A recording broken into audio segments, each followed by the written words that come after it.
बिस्मिल्लाहिर्रहमानिर्रहीम अस्सलाम वालेकुम। Welcome to kitchen with Umair Ayan. आज मैं आपको बनाना सिखा रही हूँ जी दाल चना बनाना।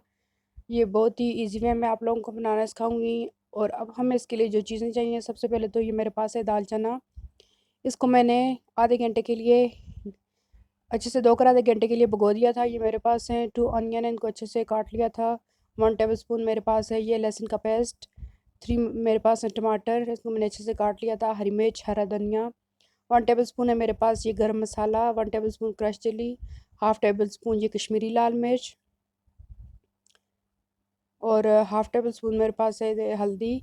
1 टेबल स्पून है मेरे पास नमक। ये मेरे पास है 1 टेबल स्पून ज़ीरा, तो बड़ी इलायची, 2 से 3 लौंग और ये दारचीनी। अब मैं आप लोगों को प्रेशर कुकर की मदद से बनाना सिखा रही हूँ। तो अब हम इसके लिए प्रेशर कुकर ले लेंगे, उसमें ऑयल डाल देंगे, अनियन को डालेंगे, अच्छे से ब्राउन कर लेंगे। और अब हम इसमें डाल देंगे गरम मसाला और ये लहसुन का पेस्ट डाल देंगे। इनको अच्छे से मिक्स कर लेंगे और इनको ब्राउन कर लेंगे।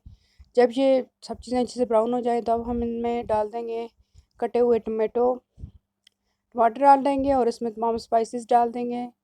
अच्छे से मिक्स करेंगे और टमाटरों के गलने का वेट करेंगे। टमाटर हमारे अच्छे तरीके से गल चुके हैं, तेल हमारा ऊपर आ चुका है, मसाला हमारा अच्छे से भुन चुका है। अब हम इसमें ये भिगी हुई दाल डाल देंगे और इसको तकरीबन 5 से 10 मिनट के लिए अच्छे से पका लूँगी, भून लूँगी। और अब हम इसमें डाल देंगे 1.5 गिलास तकरीबन पानी, ताकि ये अच्छे से गल जाए। 10 से 15 मिनट मैंने इसको प्रेशर दे दिया था। ये देखें जी दाल हमारी अच्छे से गल चुकी है। अब हम इसको बघार लगा देंगे। ये मैंने लिए लहसुन और लाल मिर्च, गोल मिर्च, इसके साथ हम लोग इसको बघार लगा देंगे। ये देखें जी दाल हमारी तैयार हो चुकी है। अब हम इसको डिश आउट कर लेंगे, हरा धनिया और हरी मिर्च से गार्निश कर लेंगे। बहुत ही अच्छी और स्पाइसी दाल हमारी बन के तैयार हो चुकी है। आप लोग इस तरीके से बनाएं, इंजॉय करें। उम्मीद है कि आपको मेरी रेसिपी अच्छी लगी होगी।